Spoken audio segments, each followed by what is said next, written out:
Keluarnya Ya'juj dan Ma'juj pada akhir zaman merupakan salah satu tanda besar kiamat.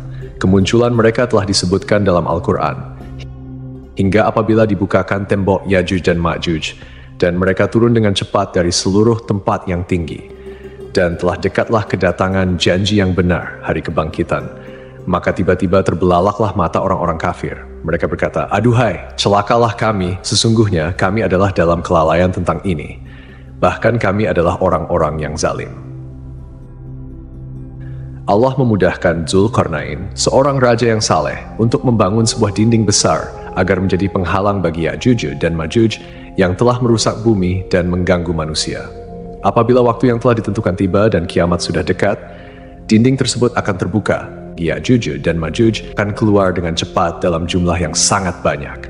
Tidak ada seorang pun yang mampu menghadapi mereka. Mereka akan berbaur dengan manusia dan menyebarkan kerusakan di muka bumi.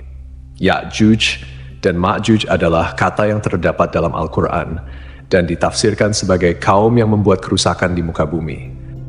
Siapakah sebenarnya Ya'juj dan Ma'juj? Kapan mereka akan keluar? Dan di mana letak tembok yang disebutkan itu? Simak penjelasannya lebih lanjut. Sebelum itu, jangan lupa untuk subscribe, tinggalkan like, serta tuliskan harapan pemirsa di kolom komentar. Semoga kita semua menjadi orang-orang yang selamat dari fitnah akhir zaman. Amin ya, Rabbal Alamin. Secara etimologis, Ya'juj dan Ma'juj berarti penduduk atau bangsa. Anggapan yang menyatakan Ya'juj dan Ma'juj bukanlah dari keturunan manusia tidaklah benar. Mereka adalah manusia keturunan Nabi Adam alaihissalam, hanya saja memiliki sifat yang suka merusak, dan mereka akan berperang melawan Nabi Isa alaihissalam beserta pasukannya di Bukit Tursina. Sesungguhnya Ya'juj dan Ma'juj berasal dari keturunan Adam. Jika mereka diutus kepada, niscaya akan merusak kehidupan mereka, dan tidaklah salah seorang dari mereka mati, kecuali meninggalkan 1000 keturunan dari mereka atau lebih. Mengenai asal-muasal Ya'juj dan Ma'juj, ada 2 keterangan dari para ulama. Pertama, mereka berasal dari keturunan Adam, bukan Hawa. Normalnya manusia terlahir dari perkawinan, namun Ya'juj dan Ma'juj terlahir tanpa melalui perkawinan Adam dan Hawa. Mereka muncul karena Adam alaihissalam mengalami mimpi basah dan air maninya bercampur dengan tanah. Dari sinilah kemudian Allah Subhanahu wa Ta'ala menciptakan Ya'juj dan Ma'juj. Kedua, mereka adalah keturunan Yafits bin Nuh. Yafits bin Nuh merupakan moyang dari bangsa Turki. Pendapat yang tepat adalah pendapat yang kedua ini, wallahu alam bisyawab, karena tidak ada satupun riwayat syahih yang mendukung keterangan pertama. Dengan demikian, kita dapat menyimpulkan bahwa Ya'juj dan Ma'juj adalah 2 suku besar yang masih termasuk anak cucu Adam alaihissalam dan berasal dari keturunan Yafits, putra Nuh, yang merupakan nenek moyang bangsa Turki dan Mongol. Mereka diisolir oleh tembok benteng tinggi yang dibangun oleh Zulkarnain. Mereka tidak hidup di alam gaib seperti para malaikat dan bangsa jin, melainkan berasal dari Magog bin Yafet bin Nuh bin Lamik bin Metusyalih bin Idris bin Yarid bin Mahlail bin Kianan bin Anusi bin Syits bin Adam. Ya'juj dan Ma'juj berkembang biak dengan cepat sehingga jumlah mereka menjadi sangat banyak. Ya'juj dan Ma'juj adalah 2 bangsa yang sangat besar jumlahnya, dengan perbandingan 1 terhadap 999 antara manusia umumnya dengan Ya'juj dan Ma'juj. Mereka disebutkan sebagai mayoritas penghuni neraka dan kedua suku ini disebutkan telah ada dekat pada masa Nabi Musa alaihissalam berdakwah. Abdullah bin Amr berkata bahwa salah seorang dari mereka tidak akan mati kecuali ia telah memiliki keturunan sejumlah 1000 atau lebih. Ciri utama mereka adalah memiliki sikap yang merusak dan jumlah mereka sangat banyak, sehingga ketika mereka turun dari gunung seakan-akan seperti air terjun yang mengalir. Selain itu, mereka juga tidak pandai dan tidak fasih berbicara, bermata sipit, berhidung kecil, muka lebar seperti perisai, kulit berwarna merah, memiliki tubuh yang kuat, serta tidak ada manusia yang mampu menandingi atau memerangi mereka. Dalam tafsir Ibnu Katsir juga disebutkan bahwa Ya'juj dan Ma'juj adalah kaum yang suka melakukan kerusakan. Mereka merusak tanaman, keturunan manusia, dan suka merampok. Dalam bahasa Cina, Ya artinya Asia, sedangkan Ju berarti bangsa yang menunjukkan bahwa Ya'juj sama dengan bangsa Asia. Sementara itu, Ma'juj berasal dari kata katama yang berarti kuda dan Jo yang berarti bangsa, sehingga Ma'jujiyah dapat diartikan sebagai bangsa berkuda. Raja Zulkarnain yang dikenal sebagai satu-satunya Raja Firaun yang masuk Islam bukanlah nama pribadi, melainkan sebuah julukan. Kata Zulkarnain sering dimaknai sebagai pemilik dua tanduk, karena kedua sisi batok kepalanya terbuat dari tembaga dan membentuk seperti tanduk. Diceritakan bahwa dia sampai di suatu tempat yang terdapat dua gunung berdampingan. Di antara kedua gunung tersebut terdapat celah yang digunakan oleh Ya'juj dan Ma'juj untuk masuk. Kemudian Zulkarnain menempuh jalan yang lain. Hingga ketika dia sampai di antara dua gunung, dia mendapati di belakang kedua gunung itu suatu kaum yang hampir tidak memahami pembicaraan. Mereka berkata, "Wahai Zulkarnain, sungguh Ya'juj dan Ma'juj itu makhluk yang berbuat kerusakan di bumi. Bolehkah kami membayarmu imbalan agar engkau membuatkan dinding penghalang antara kami dan mereka?" Zulkarnain berkata, "Apa yang telah dianugerahkan Tuhan kepadaku lebih baik daripada imbalanmu, maka bantulah aku dengan kekuatan. Berilah aku potongan besi." Hingga potongan besi itu telah dipasang sama rata dengan kedua puncak gunung itu. Dia berkata, "Tiuplah api itu." Ketika besi itu sudah menjadi merah seperti api, dia pun berkata, "Berilah aku tembaga yang mendidih agar kutuangkan ke atasnya besi panas itu." Maka mereka Ya'juj tidak dapat mendakinya dan tidak dapat pula melubanginya. Zulkarnain berkata, "Dinding ini adalah rahmat dari Tuhanku. Apabila janji Tuhanku sudah datang, dia akan menghancur luluhkannya, dan janji Tuhanku itu benar." Mengenai lokasi pasti keberadaan tembok Ya'juj dan Ma'juj belum dapat dipastikan. Namun ada beberapa pendapat ulama dan peneliti mengenai hal ini. Ciri tembok Zulkarnain dapat ditemukan dalam surat Al-Kahfi ayat 93 yang mengatakan, "Hingga apabila dia telah sampai di antara dua buah gunung, dia mendapati di hadapan kedua bukit itu suatu kaum yang hampir tidak mengerti pembicaraan." Dari surat Al-Kahfi, Allah Subhanahu wa Ta'ala memberikan petunjuk bahwa Ya'juj dan Ma'juj berada di antara dua gunung, dan kaum tersebut memiliki bahasa yang sukar dipahami. Menurut Imam Al-Qurtubi, lokasi mereka berada di kawasan berbukit di antara negara Armenia dan Azerbaijan. Hal ini juga disebutkan dalam sebuah riwayat yang diriwayatkan oleh Al-Bukhari bahwa seseorang pernah berkata kepada Nabi Muhammad SAW, "Aku pernah melihat dinding itu menyerupai selendang lurik." Nabi SAW pun jawab untuk membenarkan ciri-ciri dinding yang dilihat pria itu. "Engkau benar, sudah melihatnya." Ibnu Hajar menuturkan, hadis ini disampaikan oleh Ibnu Abi Umar melalui jalur riwayat Sa'id ibn Abi Arubah dari Qatadah, dari seorang penduduk Madinah yang pernah berkata kepada Nabi SAW, "Wahai Rasulullah, aku pernah melihat dinding penghalang Ya'juj dan Ma'juj." Nabi SAW lalu balik bertanya, "Bagaimana engkau melihatnya?"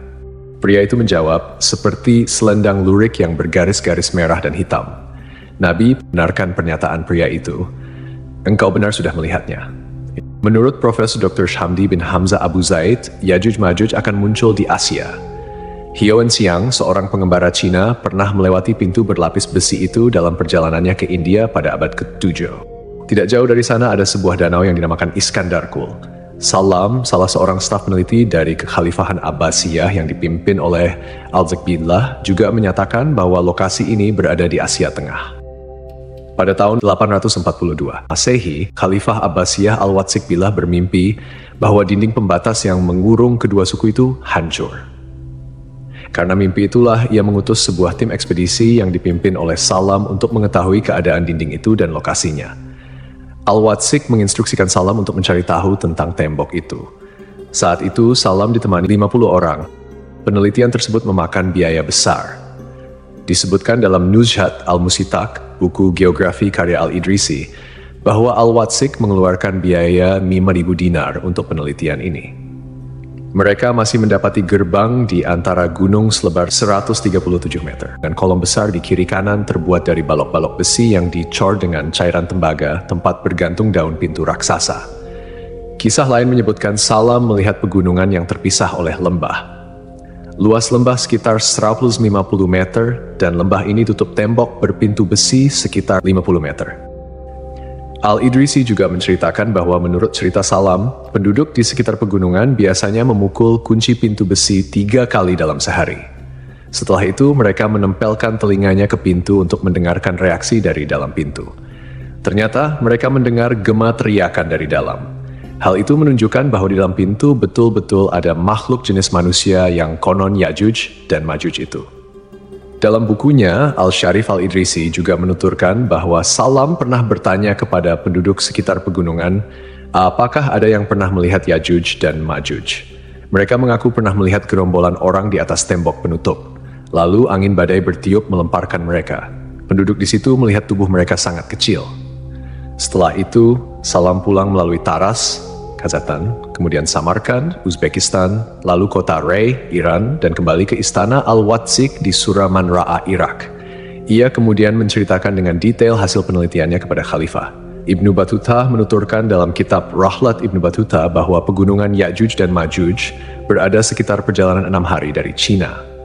Penuturan ini tidak bertentangan dengan Al-Sharif Al-Idrisi, sebab di sebelah barat laut Cina adalah daerah-daerah Rusia. Ada juga yang mengatakan bahwa tembok Ya'juj-Ma'juj ada di Asia Barat. Menurut Asy-Syaikh Abdurrahman As-Sa'di, Ya'juj-Ma'juj berada di belakang pegunungan Kaukasus. Memang ada yang berpendapat bahwa pegunungan inilah yang merupakan benteng dimaksud. Deretan pegunungan ini memanjang tanpa celah dari Laut Hitam hingga Laut Kaspia sepanjang lebih dari 1.200 km. Kecuali pada bagian kecil dan sempit yang disebut celah Darial terletak di negara Georgia sepanjang kurang lebih 100 meter. Pada bagian celah itulah diduga penghalang dari Ya'juj dan Ma'juj itu dibangun. Ada juga yang menyatakan bahwa keberadaan tembok tersebut telah tenggelam dan sampai saat ini berada di Azerbaijan dan Armenia, tepatnya di pegunungan yang sangat tinggi serta keras. Ia berdiri tegak seolah-olah diapit oleh 2 buah tembok yang sangat tinggi. Tempat itu tercantum pada peta-peta Islam maupun Rusia, terletak di Republik Georgia. Ketika pada masanya, suku Ya'juj dan Ma'juj akan berhasil menghancurkan dinding besi pembatas yang telah dibangun oleh Zulkarnain, mereka akan turun dari pegunungan dengan cepat dan tergesa-gesa. Dikatakan bahwa mereka sangat cepat dalam bergerak guna menyebarkan kehancuran. Setelah Dajjal wafat, kaum muslimin dari Suriah akan memasuki Palestina melalui wilayah Sinai. Saat malam tiba, mereka akan beristirahat di Masjid Tursina. Pada saat itulah Ya'juj dan Ma'juj keluar memporak-porandakan seluruh penduduk bumi. Selama Ya'juj dan Ma'juj merajalela, umat manusia akan mengalami kesulitan berkepanjangan. Pada masa tersebut, banyak kaum muslimin yang menderita karena kekurangan makanan dan air. Ketika mereka mencapai Danau Tabariyah di Palestina, Ya'juj dan Ma'juj meminum habis air danau tersebut, sehingga orang terakhir yang datang berkata, "Sungguh dahulu di sini masih ada air." Dalam hadis riwayat An-Nawas bin Sam'an disebutkan bahwa Allah Subhanahu wa Ta'ala menginformasikan kepada Nabi Isa alaihissalam tentang kemunculan Ya'juj dan Ma'juj, yang tidak seorang pun mampu mengalahkan mereka.